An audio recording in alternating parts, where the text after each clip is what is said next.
नमस्कार दोस्तों, आप देख रहे हैं हलचल न्यूज। समय हो चला है झारखंड की खबरों को जानने का और उनसे अपडेट होने का। तो चलिए शुरुआत करते हैं पहली और महत्वपूर्ण बड़ी खबर से। इससे पहले अगर आप हलचल न्यूज पे नए हैं तो चैनल को सब्सक्राइब करके बेल आइकन प्रेस कर दीजिए, जिससे झारखंड की छोटी बड़ी अपडेट्स आप तक पहुंच। झारखंड में ओबीसी छात्रों को शीर्ष मिलेगी छात्रवृत्ति। आवेदन सुधार की तिथि बढ़ी। छात्रवृत्ति का इंतजार कर रहे ओबीसी श्रेणी के छात्रवृत्ति के लिए राहत की खबर है। अब इन्हें शीघ्र ही छात्रवृत्ति की राशि का भुगतान होगा। कल्याण विभाग ने इनकी छात्रवृत्ति के लिए सभी जिलों को राशि जारी कर दी गई है। विभागीय मंत्री चमरा लिंडा के अनुसार राज्य बजट में से लगभग 300 करोड़ की राशि जिलों को भेजी गई है। शीघ्र ही छात्रवृत्ति की राशि का भुगतान कर दिया जाएगा। केंद्र से राशि नहीं मिलने के कारण राज्य सरकार ने वित्त विभाग के नियम को शिथिल करते हुए राजवंश की राशि जारी की है। इधर कल्याण विभाग ने ई कल्याण पोर्टल पर पोस्ट मैट्रिक छात्रवृत्ति के लिए आवेदन की तिथि बढ़ा दी है। इसके तहत विद्यार्थियों को आवेदन में सुधार करने के लिए अतिरिक्त समय दिया गया है। पूर्व में निर्धारित सत्यापन की समय सीमा 30 अप्रैल तक बढ़ा दी गई है। साथ ही 25 अप्रैल तक त्रुटियों की सुधार करने में सुविधा प्रदान की गई है। विभाग ने सभी जिला कल्याण पदाधिकारियों एवं संबंधित अधिकारियों को निर्देश दिया है कि निर्धारित तिथि के भीतर लंबित आवेदनों को अंतिम रूप से निष्पादन सुनिश्चित करें। जामताड़ा में देर रात हादसा, ट्रैक्टर पलटा, तालाब किनारे दबने से चालक की मौत। चंदापुर गांव में हुआ हादसा। जामताड़ा जिले के नारायणपुर थाना क्षेत्र के चंदापुरा गांव में गुरुवार रात एक हादसा हुआ। यहां तालाब के पास एक ट्रैक्टर अनियंत्रित होकर पलट गया, जिससे चालक की मौके पर मौत हो गई। यह घटना रात करीब 12 से 1 बजे के बीच हुई है, जब एक खाली ट्रैक्टर पलट गया और चालक उसके नीचे दब गया। हादसे के बाद आसपास के ग्रामीण मौके पर जमा हो गए। स्थानीय लोगों ने तत्काल नारायणपुर थाना पुलिस को सूचना दी। पुलिस की टीम घटनास्थल पर पहुंची, शव को कब्जे में लिया, जांच शुरू कर दी। पुलिस घटना के कारणों को पता लगाने में जुटी हुई है। मृतक की पहचान 35 वर्षीय हंसराज राजवार के रूप में हुई है। वह धनबाद जिले के टुंडी थाना क्षेत्र के लोधरिया का निवासी था। मूल रूप से वह नारायणपुर थाना क्षेत्र के पंडी गांव का रहने वाला था और ट्रैक्टर चलाकर अपने परिवार का भरण पोषण करता था। शुक्रवार सुबह हादसे की सूचना मिलने पर परिजन घटनास्थल पर पहुंचे। नारायणपुर थाना पुलिस ने शव को कब्जे में लेकर कागजी कार्रवाई पूरी की। हंसराज राजवार के परिवार में उनकी पत्नी, 2 बेटे, 1 बेटी है। उनका परिवार पूर्वी टुंडी के लोधारिया बहादुरपुर में रहता था, जबकि हंसराज अपने मामा के घर रहकर ट्रैक्टर चलाते थे। ग्रामीणों ने प्रशासन से पीड़ित परिवार को मुआवजा और सहायता प्रदान करने की मांग की। सरंडा में चल रहे सर्च ऑपरेशन, जवानों ने नक्सलियों को चारों ओर से घेरा। भागने के सभी रास्ते को लेकर दिया सील। सरंडा के छोटा नागपुर थाना अंतर्गत बालीबा के पास चड्रा डेरा के जंगलों में नक्सलियों से हुई मुठभेड़ के बाद सुरक्षा बलों ने सर्च ऑपरेशन शुरू कर दिया। सूत्र बताते हैं कि सीएफएफ ने नक्सलियों को चारों ओर से घेर रखा है। उनको भागने के सभी रास्तों को सील कर दिया गया है। साथ ही आसमान से भी कड़ी नजर रखी जा रही है। अन्य सूत्र की माने तो नक्सलियों की संख्या 100 से ज़्यादा है। इसमें 1 करोड़ की नामी नक्सली मिस्त बेसरा भी शामिल है। वही मामले को लेकर जिले के एसपी अमित रेणु ने बताया कि अभी सर्च अभियान चल रहा है। जंगल से अभी कोई अपडेट नहीं मिला है। मुठभेड़ में कोबरा बटालियन 205 के इंस्पेक्टर सत्य प्रकाश समेत 6 जवान घायल हुए। घायलों में इंस्पेक्टर सत्य प्रकाश, जवान जितेंद्र रॉय, उत्तम कुमार सेनापति, सोलेश कुमार दुबे, प्रेम और अभिनय कुमार हैं। सर्च अभियान के दौरान आईडी को लेकर सीएफ पूरी तरह सतर्कता और सावधानी बरत रही है। 10 किलोमीटर एरिया में लगभग 1500 से ज़्यादा तेज तर्रार कमांडोज की घेराबंदी कर रखी है। वही 4000 जवान तैनात किए गए हैं। उधर आपात स्थिति में मेदननगर सामुदायिक स्वास्थ्य केंद्र को भी अलर्ट मोड पर रखा है। CSC प्रभारी डॉक्टर अनिल कुमार ने बताया कि उन्हें यहां की एम्बुलेंस को हमेशा तैयार रखने को कहा है ताकि आपात स्थिति में उनका इस्तेमाल किया जा सके। नोएडा हिंसा में बिहार के 2 लोग गिरफ्तार। जमशेदपुर NIT के छात्र मास्टरमाइंड। पाकिस्तान से ऑपरेट हो रही थी पूरी एक्टिविटी। नोएडा में हुए हिंसक प्रदर्शन के मामले में पुलिस ने 3 मुख्य साजिशकर्ताओं की पहचान की है। इनमें रुपेश रॉय और मनीष चौहान को गिरफ्तार कर लिया गया है, जबकि अत्यंत आनंद अभी फरार हैं। रुपेश रॉय और मनीषा चौहान बिहार के रहने वाले हैं। तीनों आरोपी हिंसा के दौरान नोएडा में मौजूद थे और श्रमिकों को भड़काने में सक्रिय भूमिका निभा रहे थे। 3 संगठनों के नाम भी सामने आए हैं। इनमें मजदूर बुंगुल दस्ता प्रमुख के रूप में शामिल है। इन संगठन के प्रमुख रुपेश रॉय यहाँ संगठन श्रमिकों को संगठित कर हिंसक प्रदर्शन के लिए उत्सुक कर रहे थे। वही जांच के दौरान पुलिस को 2 संगठित और ट्विटर हैंडल की जानकारी मिली। सूत्रों के मुताबिक यह हैंडल पाकिस्तानी से ऑपरेट किए जा रहे थे और पिछले 3 महीनों से एक्टिव थे। इन हैंडल्स को संचालित करने वाले वर्चुअल प्राइवेट नेटवर्क VPA। दुर्घटना से 2 शिक्षकों की मौत। गुमला में जनगणना कार्य से लौटते समय हुआ बड़ा हादसा। कार की टक्कर से हुई दुर्घटना।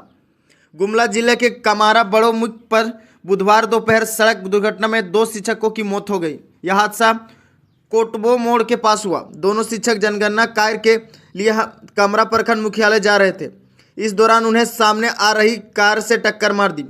मृतक की पहचान राजकीय उत्क्रमित मध्य विद्यालय सीमर टोली के सरकारी शिक्षक धनेश्वर गोप निवासी केना लोया गांव और पारा शिक्षक वाहन सिंह निवासी सोमर टोली गांव के रूप में हुई है। वो एक ही बाइक पर सवार थे। दोपहर करीब 1 बजे टोकबो मोड़ के पास विपरीत दिशा से आ रहे थे। एक लाल रंग की कार ने उसकी बाइक को जोरदार टक्कर मार दी। टक्कर के बाद कार चालक लतरा कोसा गांव की ओर फरार हो गया। इस दुर्घटना में बाइक सवार दोनों शिक्षक गंभीर रूप से घायल हो गए थे। दुर्घटना की सूचना मिलते ही कामरा पुलिस टीम मौके पर पहुंची। स्थानीय ग्रामीण की मदद से घायल शिक्षकों को CHC कामरा में भर्ती कराया गया। हालांकि जिनकी गंभीर स्थिति को देखते हुए चिकित्सकों ने उन्हें बेहतर इलाज के लिए रेफर कर दिया गया। घायल धानेश्वर गोप की मौत रांची रिम्स ले जाने के दौरान रास्ते में हो गए। वही बरुणन सिंह को ऑक्सीजन सपोर्ट पर गुमला सदर अस्पताल रेफर किया गया था, लेकिन उन्हें भी रास्ते में दम में तेज रफ्तार ट्रैक्टर तालाब में गिरा। 2 युवक की दर्दनाक मौत। ट्रैक्टर की सर्विसिंग कराकर लौटते वक्त हुआ बड़ा हादसा। पश्चिमी सिंहभूम जिले में मुफिल थाना क्षेत्र के पंपड़ा कंसीवा को बुधवार एक ट्रैक्टर दुर्घटना में 2 युवक की मौत हो गई। यह घटना तब हुई जब एक तेज रफ्तार ट्रैक्टर सड़क किनारे तालाब में जा गिरा। जानकारी के अनुसार समीर बरदा 23 वर्षीय ट्रैक्टर चला रहा था और परमेश्वर ताहू 15 वर्षीय उसके साथ सवार था। दोनों ट्रैक्टर की सर्विसिंग कराकर घर लौट रहे थे। तेज गति के होने के कारण सड़क किनारे गड्ढे से बचाने का प्रयास में चालक ने ट्रैक्टर नियंत्रण खो दिया। अनियंत्रित ट्रैक्टर सीधे सड़क किनारे स्थित तालाब में जा गिरा। ट्रैक्टर के तालाब में गिरते ही दोनों युवक उसके नीचे दब गए और पानी में डूबने लगे। मृतक की पहचान राजधनवार थाना क्षेत्र के बाली गांव निवासी समीर पर्दा 23 वर्षीय और परमेश्वर 15 वर्षीय के रूप में हुई है। वाल्मीकि छात्रवृत्ति योजना। अनियत व दिव्यांग छात्रों को ट्यूशन फीस देगी सरकार। झारखंड सरकार ने उच्च एवं तकनीकी शिक्षा प्राप्त कर रहे अनियत एवं दिव्यांग छात्रों के लिए बड़ी पहल करते हुए वाल्मीकि छात्रवृत्ति योजना शुरू करने का निर्णय लिया है। यह योजना शैक्षिक सत्र 2026-27 से लागू होगी। इसके तहत छात्रों की ट्यूशन फीस सरकार द्वारा वहन की जाएगी। योजना के लिए ऑनलाइन आवेदन प्रक्रिया 1 मई 2026 से शुरू होगी। यह योजना मुख्य रूप से उच्च एवं तकनीकी शिक्षा विभाग की जिम्मेवारी समाज कल्याण एवं महिला बाल विकास विभाग के साथ कल्याण विभाग के सहयोग करेगा। योजना के तहत सरकार एक छात्र की ट्यूशन फीस के रूप में प्रतिवर्ष अधिकतम 10 लाख तक वहन करेगी। इससे अधिक खर्च होने पर अतिरिक्त राशि छात्र को श्रम देनी होगी। वही हॉस्टल भोजन और अन्य खर्च छात्रों को खुद उठाना होगा। खबर जेटेट के लिए अब नई नियमावली बनेगी। जेटेट के लिए बनी नियमावली को सरकार ने रद्द कर दिया। अब फिर से नई नियमावली बनेगी। जानकारी के मुताबिक कैबिनेट की बैठक के 2 मंत्रियों द्वारा जेटेट के लिए भोजपुरी, मगही और अंगिका समेत कई भाषाओं को शामिल नहीं करने का मामला उठाया। इसके बाद मुख्यमंत्री हेमंत सोरेन ने नई नियमावली को रद्द करने का फैसला लिया है। उल्लेखनीय है कि नई नियमावली में भोजपुरी, मगही, अंगिका समेत कई स्थानीय भाषा को सूची से हटा दिया गया था। इसे लेकर राज्य भर में विरोध प्रदर्शन हो रहे थे। कई विधायकों व पूर्व विधायकों ने भी नाराजगी जताई थी। पलामू प्रमंड में भी तेज विरोध था। झारखंड के 10 जिलों में 17 अप्रैल से लू का येलो अलर्ट। मौसम विभाग ने दी चेतावनी। इन जिलों में चिटपुट बारिश तो झारखंड में अगले 5 दिनों में तापमान और बढ़ेगा। इससे देखते हुए मौसम विभाग ने राज्य के कई जिलों में लू को लेकर अलर्ट जारी किया है। अगले 5 दिनों में अधिकतम तापमान 3 से 5 डिग्री सेल्सियस और बढ़ने की संभावना जताई है। मौसम विभाग ने 17 और 18 अप्रैल को रांची, खुट्टी, पश्चिमी सिंहभूम, पूर्वी सिंहभूम, सिमडेगा, गुमला, लोहरदगा, लातेहार, पलामू, गढ़वा, चतरा और सरायकेला में लू चलने की संभावना जताई है। इन क्षेत्रों में दोपहर के समय गर्म हवाएं लोगों को परेशान कर सकती है। विभाग ने लोगों को विशेष सतर्कता बरतने की सलाह दी है। खासकर बच्चों, बुजुर्ग और वाहन काम करने वालों को लोगों को धूप से बचने की अपील की गई है। हालांकि 17 अप्रैल को राज्य में उत्तर पूर्वी हिस्सों में आंशिक बादल छाए रहेंगे। कहीं कहीं गर्जन के साथ हल्की बारिश की संभावना जताई है। अन्य इलाकों में आंशिक बादल छाए रह सकते हैं, लेकिन इसका गर्मी पर ज़्यादा असर नहीं पड़ेगा। 19 अप्रैल से पूरे राज्य में आसमान साफ रहने का, मौसम शुष्क रहने का पूर्व अनुमान है। इनका मतलब है कि आने वाले दिनों में गर्मी और अधिक तीखी हो सकती है। में भीषण मुठभेड़, कोबरा के 5 जवान घायल। रांची एयरलिफ्ट मोराबादी विरोध अभियान जारी। झारखंड के पश्चिमी सिंहभूम जिले के घनघोर सरंडा जंगल में बुधवार को सुरक्षा बलों ने माओवादियों के बीच हुई भीषण मुठभेड़ में कोबरा बटालियन 205 के इंस्पेक्टर सत्य प्रकाश समेत 5 जवान गंभीर रूप से घायल हो गए। यह मुठभेड़ छोटा नागपुर और जायरकेला थाना क्षेत्र के समीप पर बलीबा गांव के करीब 2 किलोमीटर दूर बाबू डोरा, दलाई डेरा और चड्रा डेरा के पहाड़ी क्षेत्रों में हुई, जहां दोनों ओर से लगभग 3 घंटे तक रुक रुक कर गोलीबारी होती रही। सुरक्षा बलों ने मोराबादी विरोधी अभियान के तहत इलाके में सर्च ऑपरेशन चला रहे थे। इसी दौरान बुधवार सुबह करीब 10 बजे माओवादियों को आम नासमना हो गया, जिसके बाद दोपहर करीब 2 बजे तक फायरिंग जारी रही। मुठभेड़ के दौरान इंस्पेक्टर सत्यप्रकाश आईडी विस्फोट में घायल हो गए, जिन्हें कमर में गंभीर चोट आई है। वही जवान शोलेश कुमार दुबे की गर्दन और उत्तम कुमार को सेनापति के हाथ में, जितेंद्र राय को पैर में गोली लगी है। एक अन्य जवान प्रेम कुमार भी घायल हुए हैं। घटना के बाद सुरक्षा बलों ने तत्काल रेस्क्यू ऑपरेशन चलाया। घायल इंस्पेक्टर समेत 4 जवानों को बालीबाग गांव में एयरलिफ्ट कर शाम करीब 5:15 पर बेहतर इलाज के लिए रांची भेजा गया, जबकि एक घायल का स्थानीय स्तर पर इलाज जारी है। घायलों में एक की स्थिति गंभीर बताई जा रही है। सुरक्षा बलों के अनुसार मुठभेड़ के दौरान माओवादियों को भी नुकसान पहुंचा है। अब तक एकेडमिक काउंसिल ने 8वीं बोर्ड का रिजल्ट जारी कर दिया है।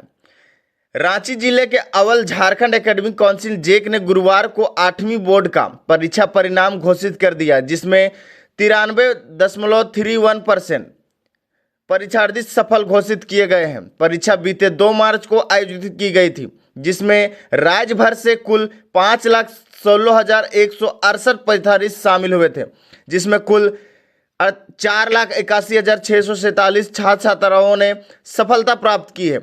परीक्षा परिणाम में एक बार फिर छात्राओं ने बाजी मारी है। सफलता होने वाले छात्रों का प्रतिशत 93.70% रहा, जबकि 92.89 छात्र सफल हुए। जिलावार प्रदर्शन में रांची जिला 96.80% के साथ शीर्ष पर रहा। इसके बाद कोडरमा 96.64% के साथ दूसरे स्थान और हजारीबाग 96.47% के स्थान तीसरे स्थान पर रहा। बूंटी जिला का प्रदर्शन सबसे कम 86.27% रहा, जबकि जामताड़ा में सफलता का प्रतिशत 0.47% दर्ज किया गया। 2 चचेरी बहनों की मौत, 3 को ग्रामीणों सुरक्षित बताया। गुमला जिले के बसिया थाना क्षेत्र के एक नदी में नहाने गई 5 युवतियों में से 2 चचेरी बहन की डूबने से मौत हो गई। ग्रामीणों की मदद से 3 अन्य युवती की सुरक्षित बचा लिया गया। मृतकों की पहचान सनीचर टोली निवासी 18 आवासीय काजल कुमारी और उसकी चचेरी बहन 18 वर्षीय दीपिका कुमारी उर्फ दीपीसी के रूप में हुई है। यह घटना गुरुवार को तब हुई जब गांव की 5 युवती चोटिया नदी में नहाने गई थी। नहाने के दौरान वो सभी गहरे पानी में चली गई और डूबने लगी। युवतियों को डूबता देखकर वहां अफरा तफरी मच गई। ग्रामीणों ने शोक सुनकर तुरंत पानी में कूदकर 3 युवतियों को बचा लिया, लेकिन 2 चचेरी बहनों की मौत हो गई। घटना की सूचना मिलते पर बसिया थाना पुलिस मौके पर पहुंची। पुलिस ने दोनों शव को पोस्टमार्टम के लिए सदर अस्पताल गुमला भेज दिया गया और मामले की छीनबीन शुरू कर दी गई। उधर परिजनों को रो रो कर बुरा हाल है। रामगढ़ के रजरप्पा मंदिर परिसर में अतिक्रमण हटा, जिला प्रशासन ने अल्टीमेट के बाद जेसीबी से कार्रवाई शुरू की। 254 दुकानें हटाई गई। रामगढ़ के प्रसिद्ध रजरप्पा मंदिर परिसर में अतिक्रमण हटाने की कार्यक्रम शुरू हो गई। जिला प्रशासन और पुलिस बल की मौजूदगी में गुरुवार को 254 दुकानों को हटाया गया। कई दुकानदारों ने प्रशासन की कार्रवाई से पहले से ही अपनी दुकान सुरक्षा से हटा ली, जबकि 100 दुकान को जेसीबी के मदद से हटाया गया। प्रशासन ने इन 254 दुकानों को अतिक्रमण हटाने के लिए अल्टीमेट दिया था, जिसकी समय सीमा हाल ही में समाप्त हो गई। इससे पहले जिला प्रशासन ने 25 मार्च को सभी दुकानदारों को 15 दिन के भीतर अतिक्रमण हटाने और दुकान खाली करने का स्पष्ट नोटिस जारी किया था। प्रशासन का उद्देश्य मंदिर परिसर को व्यवस्थित, स्वस्थ और श्रद्धालुओं को लिए सुगम बनाना है। अधिकारियों का मानना है कि अतिक्रमण हटाने से मंदिर परिसर की सुंदरता बढ़ेगी और श्रद्धालुओं को बेहतर सुविधाएं मिल सकेगी।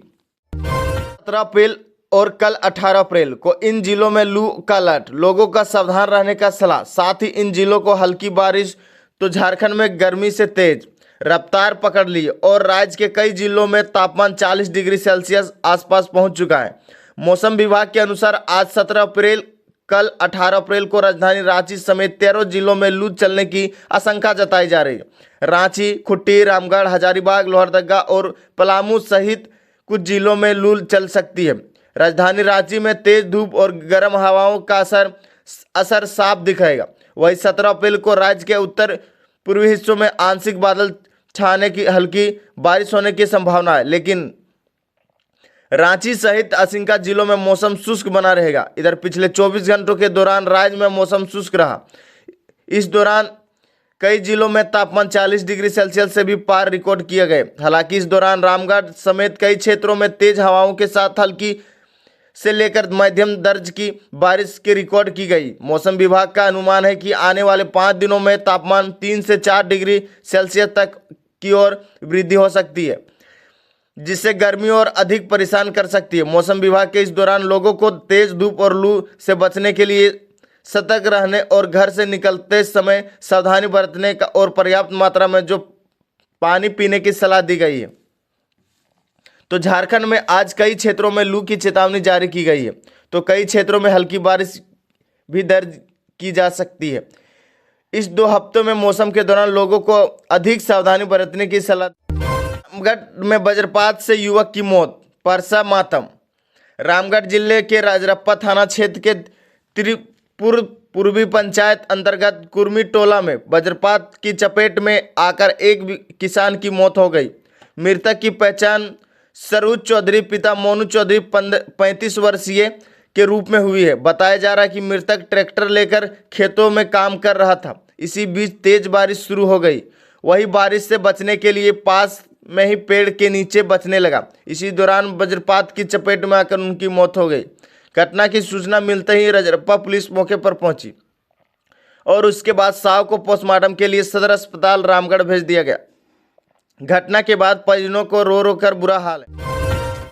शराब बेचकर जमकर की कमाई, झारखंड उत्पाद विभाग ने 413 करोड़ 53 लाख का प्राप्त किया राजस्व। उत्पाद विभाग ने राज्य में वित्त वर्ष 2025-26 में शराब की बिक्री से रिकॉर्ड राजस्व में प्रति की है। विभाग को मिली जानकारी के अनुसार इस बार अब तक की सर्वाधिक राजस्व अर्जित का एक नया कीर्तिमान स्थापित किया गया है। उत्पाद विभाग ने 43 करोड़ 53 लाख का राजस्व संग्रह किया है, जो अब तक का सर्वाधिक रिकॉर्ड 27 करोड़ से काफी अधिक है। विभागीय अधिकारियों के अनुसार यह उपलब्ध न केवल वित्त दृष्टि को महत्वपूर्ण है, बल्कि प्रशासनिक दक्षता और सख्त निगरानी तंत्र को भी प्रमाण है। विभाग द्वारा अवैध शराब का निर्माण, परिवहन और बिक्री पर कड़ी कार्रवाई, लाइसेंसी प्रक्रिया में पारदर्शिता और तकनीकी सुधार के कारण ऐतिहासिक वृद्धि संभव हो सकती है।